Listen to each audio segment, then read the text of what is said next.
Third,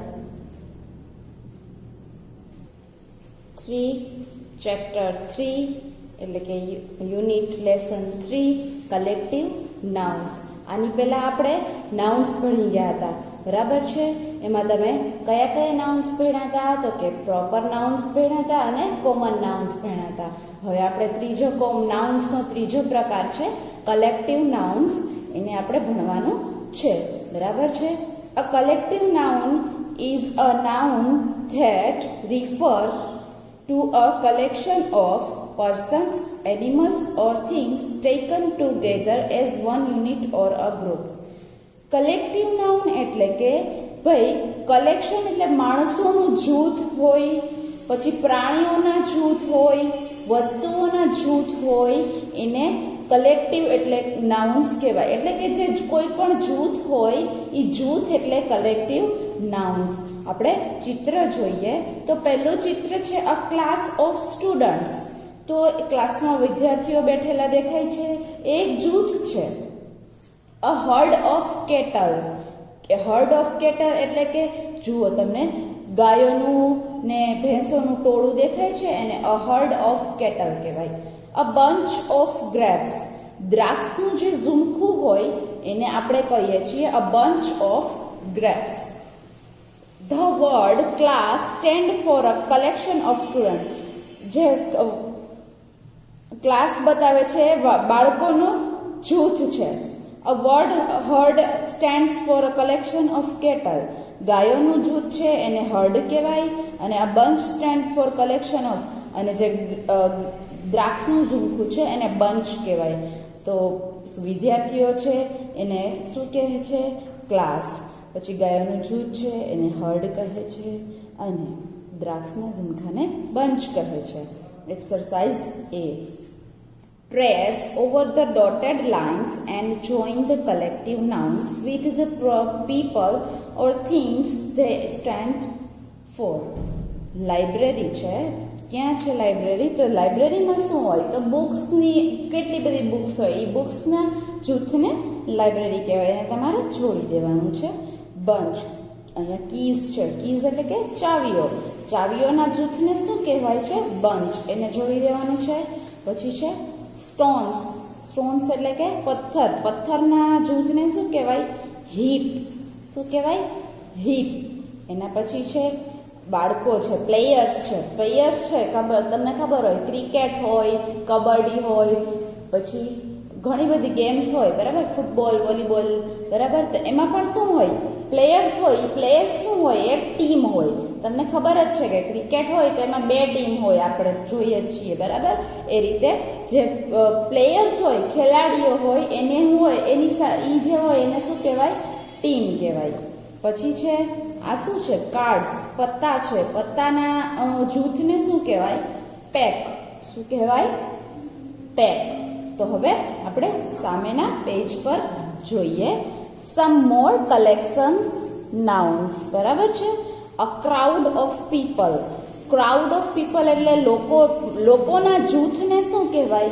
તો કે crowd, બરાબર છે. A flight of birds. પક્ષીઓનું જૂથ જે હવામાં ઉડી રહ્યું હોય એને કહેવાય a flight of birds. A pile of books. તો જે બુક્સ જે આવી રીતે થપ્પામાં પડેલી હોય એને કહેવાય અ પાઇલ ઓફ બુક્સ, બરાબર છે.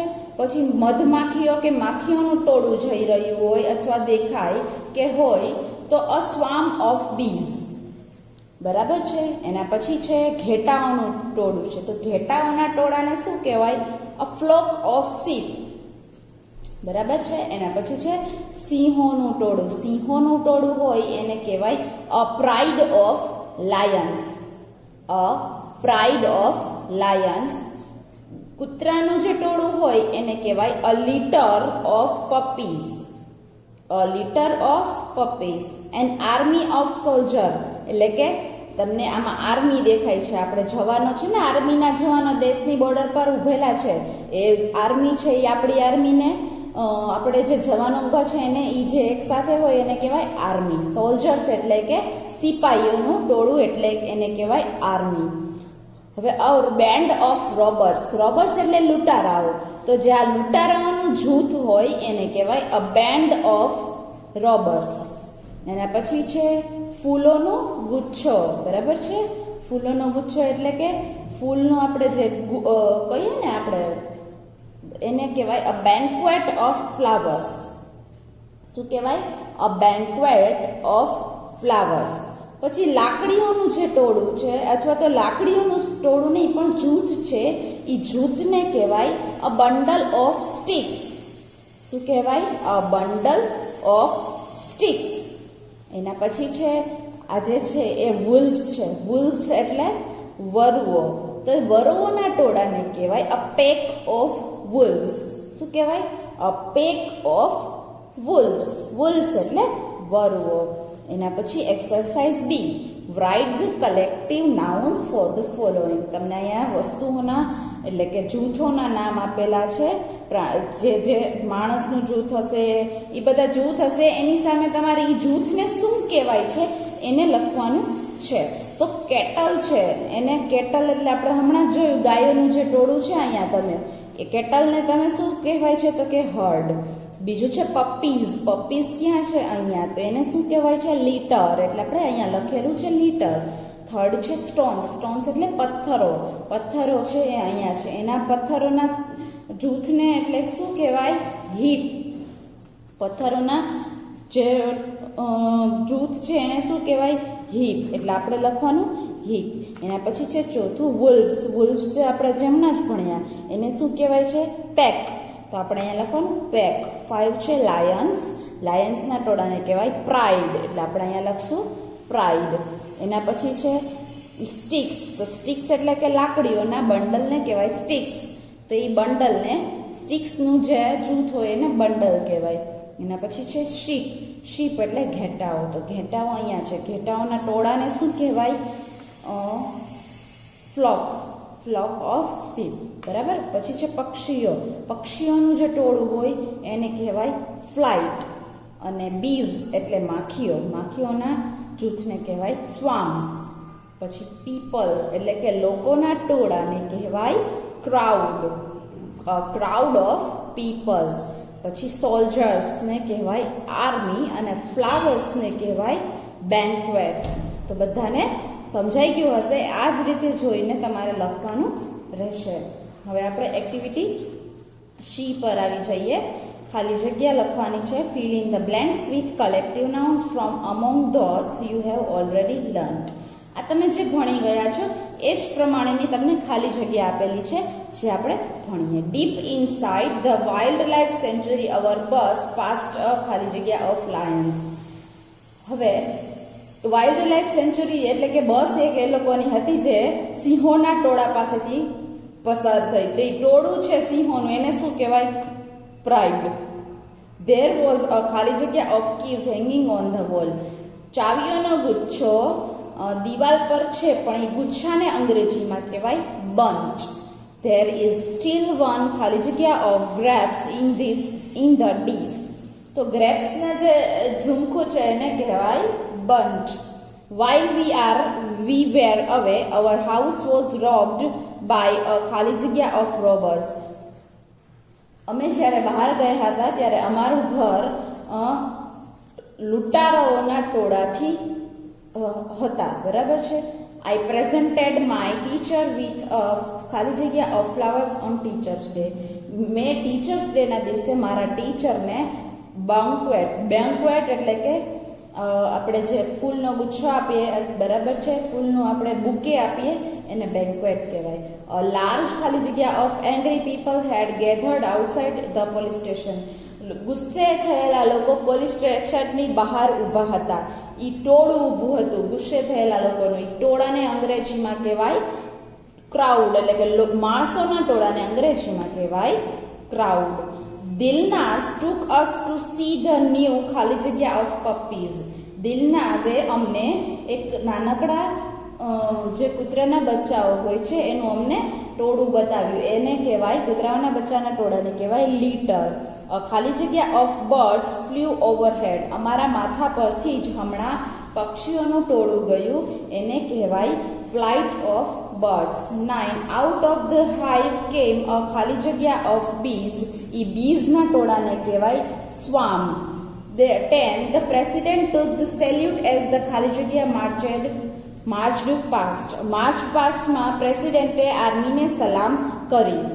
11. The magician performed tricks with a cards. કાર્ડ્સના જે કાર્ડ્સનો થપ્પો હોય પત્તા, કાર્ડ્સ એટલે પત્તાઓના થપ્પાને કહેવાય pile.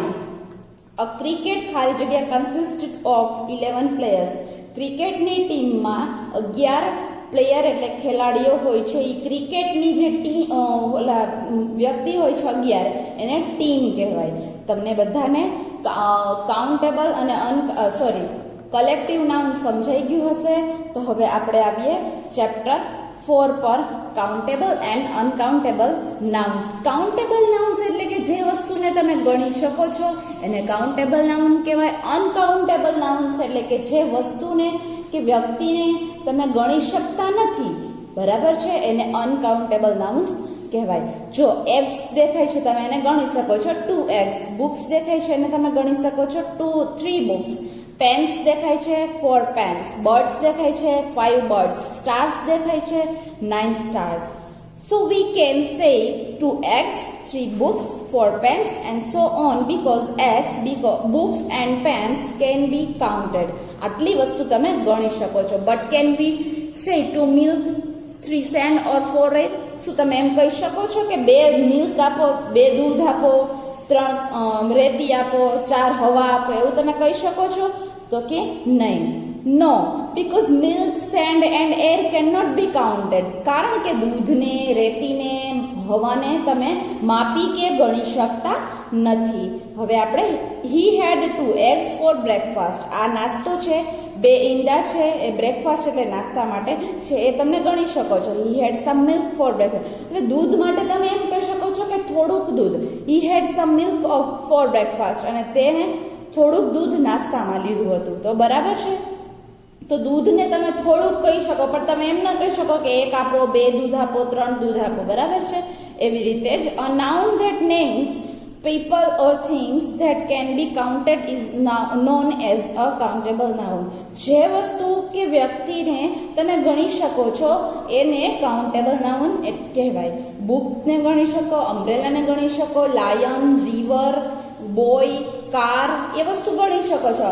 The names things that cannot be counted is known an uncountable noun. Uncountable એટલે કે ન ગણી શકાય. હવે ન ગણી શકાય એવી વસ્તુઓ પણ દુનિયામાં છે જેની તમને પણ ખબર હશે. જોઈએ આપણે કઈ આપણે ઉદાહરણ જોઈએ. સ્કાય, આકાશ. આકાશ તમે ગણી શકો છો? તો કે નહીં. આકાશ દુનિયામાં ઘણા બધા છે. વોટર, પાણી ગણી શકો છો? નહીં. ગોલ્ડ, સોનાને ગણી શકો છો? નહીં. કેરોસીન, કેરોસીનને તમે ગણી શકો છો? નહીં. કોફીને ગણી શકો છો? નહીં. તો આ બધી વસ્તુ છે એ અનકાઉન્ટેબલ છે. આપણે એક્સરસાઇઝ જોઈએ. Fill in the blanks with uncountable nouns from the list below. તમને નીચે ખાલી જગ્યાઓ આપેલી છે, એને આપણે અનકાઉન્ટેબલ નાઉન્સની ખાલી જગ્યા એટલે જે વસ્તુને ગણી નથી શકાતી એવી ખાલી જગ્યાઓના જવાબ તમારે લખવાના છે. ખાલી જગ્યા એન્ડ ખાલી જગ્યા are necessary for life. Air and water. Air એટલે હવા અને પાણી એ જીવન માટે ખૂબ જરૂરી છે. આઈ લાઈક ખાલી જગ્યા spread on my bread. Bread પર મને બટર લગાવવું ગમે છે. એટલે કે એને બટર કેટલું લગાવવું એવું ફિક્સ નથી, પણ તમને ગમે છે તો કે બટર લગાડવું ગમે છે. 3rd, food is tasteless without ખાલી જગ્યા. તો જમવાનું છે એ મીઠા વગર કેવું છે? સ્વાદ વગરનું છે. તો એમાં શું આવે? તો કે મીઠું ન હોય તો આપણને એક પણ જાતનો સ્વાદ આવે નહીં. Every morning my father first has a hot cup of. દરરોજ સવારે મારા પપ્પા સૌથી પહેલા 1 કપ કોફી પીવે છે એન્ડ ધેન ઓરેન્જ જ્યુસ, અને થોડુંક ઓરેન્જ જ્યુસ. હવે સમ એટલે એ શું છે? માપ બતાવે છે. કેટલું છે એ નહીં, થોડુંક. એ થોડુંકમાં કેટલું આવી શકે એ નક્કી ન કહેવાય. 5th, is there ખાલી જગ્યા in the ink pot. is there blue ખાલી જગ્યા ઇન ધ ઇન્ક પોટ. તો શું હોય બ્લુ? તો કે ભાઈ ઇન્ક પોટ ની અંદર શું હોય? તો કે ઇન્ક હોય. તો આન્સર શું આવશે? Ink. The vase was heavy because it was made of, હવે વાસ છે એટલે કે ફૂલનો જે બુકે કહેવાય છે એ હેવી છે કારણ કે તે બ્રાસથી બનેલો છે. તો હવે આ તમને કાઉન્ટેબલ અનકાઉન્ટેબલની સમજાઈ ગયું હશે. આ જ રીતે કાઉન્ટેબલ એટલે ગણી શકો એ, અનકાઉન્ટેબલ એટલે ન ગણી શકો એ. તમને સમજાઈ ગયું હશે બધાને. Bye bye.